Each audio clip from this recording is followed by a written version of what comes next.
Hello दोस्तों, नमस्कार। स्वागत है आपका और मैं हूं आपके साथ। बहुत बहुत स्वागत है। आज हम इस वीडियो में बात करने वाले हैं ऑडिशन के बारे में। जी हाँ, कि आरजे के ऑडिशन में क्या क्या पूछा जाता है। ढेरों सवाल मेरे पास आते हैं, मैम मैं आरजे बनना चाहती हूँ या आरजे बनना चाहता हूँ, आप हमें ये बताएं, आप हमें वो बताएं। सो आज बहुत सारे सवालों के जवाब भी हम देने वाले हैं।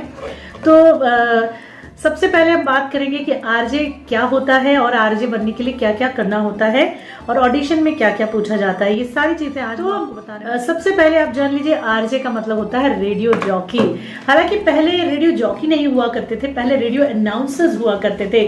अनाउंसर का मतलब होता है जो माइक के ऊपर अनाउंसमेंट करता है, यानी माइक पर आकर बातचीत करता है, उससे अनाउंसर कहा जाता था। अनाउंसमेंट करता है, सो वो अनाउंसर होता था। लेकिन बाद में धीरे धीरे रेडियो की परिभाषा जब बदली, एफएम आने शुरू हो गए, तो उस चीज को बदलकर उन्होंने एफएम कर दिया, फ्रीक्वेंसी मॉड्यूलेशन कर दिया। अनाउंसर हुआ करता था, उसे एंकर कर दिया या फिर आरजे कर दिया या रेडियो जॉकी कर दिया, जो कि मनोरंजन करता है। अनाउंसर क्या करता था? प्रोग्राम्स की अनाउंसमेंट करता था कि नमस्कार, आप सुन रहे हैं आकाशवाणी का जबलपुर केंद्र। शाम के 5:15 हुए जाते हैं और अब वक्त है युवावाणी का। अब से कुछ ही देर में आप सुनेंगे युवावाणी। कुछ इस तरह से अनाउंसमेंट होती थी। ये मैं आपको वो बता रही हूँ, जब मैंने शुरू किया था तो मैं आकाशवाणी जबलपुर में थी, तो यहाँ पर फ्रीक्वेंसी मॉड्यूलेशन भी बोला जाता था। लेकिन क्योंकि मैं काफी साल से जबलपुर छोड़ चुकी हूँ तो मुझे वो मॉड्यूलेशन फ्रीक्वेंसी नंबर याद नहीं आ रहा है, इसलिए मैंने आपको ऐसे बोला है ना। लेकिन स्टाइल यही होगा। समाचार की अनाउंसमेंट होगी तो शाम के 8:30 हुए हैं, वक्त है हिंदी समाचारों का। अब से कुछ ही देर में आप सुनेंगे हिंदी में समाचार। तो इस तरह से अनाउंसमेंट हुआ करती थी।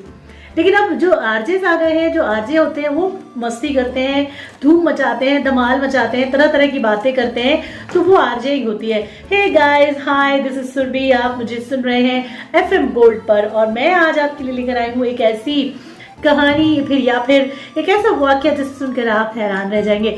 या फिर आज हम बात करेंगे 1970 के उस दशक की, जहां पर मोहम्मद रफी साहब जब देवानंद को आवाज दिया करते थे या धर्मेंद्र को आवाज दिया करते थे तो वो माहौल बहुत अजीब हुआ करता था, रंगीन हो जाया करता था। तो इस तरह की जो बातचीत होती है, ये हम जब करते हैं तो इसे आरजेइंग कहा जाता है। तो ये स्टाइल होती है।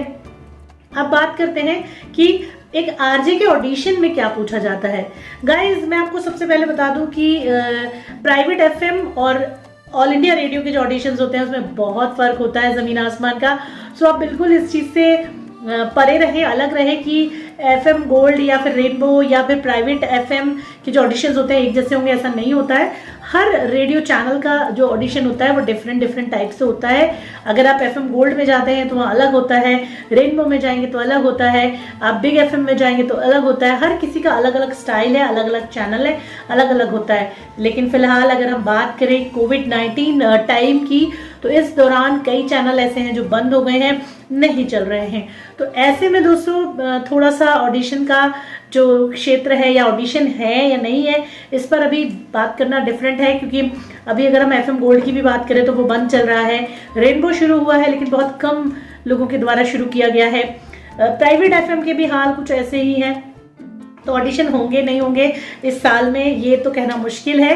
तो फिर भी क्या पूछा जाता है, मैं आपको प्राइवेट एफएम का भी बताती हूँ और अपने गवर्नमेंट का भी बताती हूँ। सबसे पहले प्राइवेट एफएम का जानते हैं। दोस्तों, प्राइवेट एफएम में आपके लिए ऑडिशन जब होते हैं तो आपको कोई पर्टिकुलर मतलब एक ऑडिशन का डे नहीं होता है, पर्टिकुलर आपको बुलाया नहीं जाता है, कोई फेयर नहीं होता है। आपने उनके वेबसाइट पर गए, आपने सीवी अपलोड किया, सीवी फॉरवर्ड कर दिया। इन केस अगर वहाँ से रिक्वायरमेंट होगी और वो बुलाते हैं तो आपको बुला लिया जाएगा। लेकिन वो ऑडिशन आपको रिकॉर्ड करके रख लेंगे। आपको रखना है या नहीं रखना है ये उनके ऊपर डिपेंड करता है। सो यहाँ कोई फेयर इनफ नहीं होता है, इसलिए मैं क्योंकि मैंने दिया था तो ऐसे ही किया था, उसके बाद कुछ होता नहीं है। सो ये तो आप अलग कर दीजिए। लेकिन हाँ, गवर्नमेंट की अगर मैं बात करूँ तो ऑल इंडिया रेडियो के कई ऑडिशंस होते हैं जहाँ पर प्रॉपर फॉर्म निकलते हैं। आप फॉर्म भरिए, कुछ थोड़ा सा अमाउंट वो लेते हैं, उस पर डीडी लेते हैं, वो डीडी डालिए, आपको यहाँ जितने भी लोगों को उन्हें बुलाना होगा उनको वो कॉल करके बुलाते हैं, लेटर डाल के बुलाते हैं। तो पर्टिकुलर उनके डेज होते हैं, 1 दिन 2 दिन 5 दिन, जितने दिन में भी उन्हें लेना होता है। अब एक रिटर्न टेस्ट भी होने लगा है, तो रिटर्न टेस्ट भी होता है, मतलब रिटर्न टेस्ट होता है, उसके बाद ऑडिशन होता है, ये 2 चीजें होती हैं। तो रिटर्न टेस्ट, क्योंकि अभी मैंने हाल ही में रिटर्न टेस्ट दिया है, मैंने जब खुद अपना ऑडिशन क्लियर किया था 2000 में, जब मैं मात्र 20-21 साल की थी, सन 2000 में, तो ऐसा कोई रिटर्न टेस्ट नहीं हुआ करता था, सिर्फ वॉइस परीक्षण होता था जिसे ऑडिशन कहते हैं।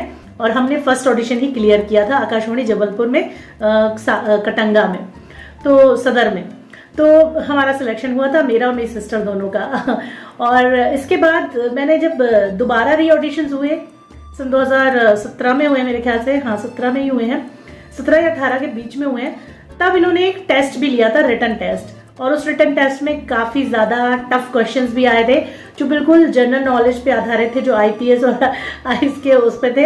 ये थैंक गॉड मानी कि उसमें मेरे नंबर आ गए, क्योंकि हिंदी से रिलेटेड काफी सवाल थे और मुझे काफी सवालों के जवाब पता थे, तो वहां पर मुझे मालूम तो मैंने वो परीक्षा पास कर ली थी।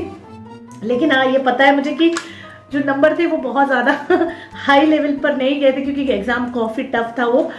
तो एक रिटर्न टेस्ट होता है, उसके बाद एक ऑडिशन होता है, तो ऑडिशन भी यहाँ हुआ था दोबारा। तो ऑडिशन में वही सेम चीज होती है, आपसे कुछ हिंदी, इंग्लिश, उर्दू के शब्द पूछे जाते हैं, फिर आपसे गद्य पद्य समझते होंगे आप, मतलब कविता, और एक नरेशन पढ़ाया जाता है, ठीक है, वो आप अपने स्टाइल में पढ़िए। फिर उच्चारण देखे जाते हैं, फिर आपको एक लाइव कमेंट्री करने को कही जाती है कि आप भैया मान लीजिए कि आप आईपीएल मैच में गए हैं, तो वहाँ से लाइव कमेंट्री कैसे करेंगे, या आप राष्ट्रपति भवन पर खड़े हैं, वहाँ से लाइव कमेंट्री कैसे करेंगे, या आप प्रगति मैदान पर खड़े हैं, तो वहाँ से लाइव कमेंट्री कैसे करेंगे। सो ये कुछ सवाल होते हैं, ये पूछे जाते हैं। फिर आप जिस रेडियो के लिए गए हैं, रेनबो के लिए गए हैं, गोल्ड के लिए गए हैं, इंद्रप्रस्थ के लिए गए हैं, जिस भी चैनल के लिए आप गए हैं, उस चैनल को जब सुनते हैं तो कौन सा शो आपको पसंद है, शो की थीम क्या होती है, रफी लता के 5 गाने बताइए, मन्ना डे कौन है, लक्ष्मीकांत प्यारेलाल के कोई गाने बताइए। सो इस तरह के सवाल भी वहाँ पूछे जा सकते हैं। सो ये बहुत सारी चीजें हैं जो एक रेडियो जॉकी के लिए इम्पोर्टेंस रखती है। हमारे पास बहुत कॉल आते हैं, मैम मैं आरजे बनना चाहती हूँ, लेकिन उससे पहले जानिए, वीडियो पूरा देखिए, उसके बाद सवाल कीजिए, तब मैं ताकि आपको जवाब दे पाऊँ। आप बिना देखे फोन करते हैं, मैसेज करते हैं, मैं खुद कंफ्यूज रहती हूँ, मैं क्या बताऊँ आपको, क्योंकि ऑडिशन इतना आसान नहीं होता। कई बार लोग आवाज ही अच्छी नहीं होती है, कांप रही है आवाज, खुद उच्चारण सही नहीं है, और फिर भी वो आरजे बनने के ख्वाब देखते हैं और हमसे उम्मीद रखते हैं कि हम उनकी मदद करें। तो मदद तो तभी की जा सकती है जब आप उस लेवल पर जाके काम करें। यहाँ पर सीधी सी बात है, एक्सपीरियंस भी काउंट नहीं करता है, यहाँ पर सीधा सीधा आपका उच्चारण और आपका तरीका काम करता है। मैं भी जब इस इंडस्ट्री में फर्स्ट टाइम आई थी, तो मैंने कोई उससे पहले ना कोई भाषण दिया था, ना मैंने कोई रिकॉर्डिंग की थी, कुछ नहीं किया था। लेकिन मैं जिस बिना पर सिलेक्ट हुई थी वो थी मेरी लैंग्वेज, उसके ऊपर कमांड, उसके उच्चारण और बात करने का तरीका, क्योंकि मेरे घर में यही लैंग्वेज बोली जाती है जैसे मैं अभी आपको रिकॉर्डिंग में बोल रही हूँ। मैं शुरू से हमारे घर में यही लैंग्वेज बोली जाती थी, जबकि मैं जबलपुर में रहती थी, मध्य प्रदेश में, जबलपुर में, और वहां पर भी लोकल लैंग्वेज है। सॉरी। सो आपको अपना वो लोकल टच हटाना होता है। खैर मेरे अंदर तो नहीं था, मगर हाँ, दिल्ली जब मैं आई तो मेरे को ऑडिशन क्लियर करने में दूसरा साल लगा। मतलब फर्स्ट साल में मैं गोल्ड में नहीं सिलेक्ट हुई थी, क्योंकि मेरा स्टाइल तब रेडियो जबलपुर का था, यानी जबलपुर के जैसा स्टाइल था थोड़ा बहुत, और दिल्ली में वो चीज़ नहीं है।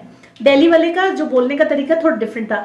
सो जब मेरा यहाँ फर्स्ट टाइम सिलेक्शन नहीं हुआ, तब मुझे लगा कि क्यों नहीं हुआ। तो मेरे ब्रदर ने कहा कि मैडम आपके बोलने का तरीका जबलपुर जैसा है, आप पहले यहाँ के रेडियो सुनिए और उनको फॉलो कीजिए, फिर अपने आप को इम्प्रूव कीजिए। और सीरियसली मैंने वही किया और हुआ भी।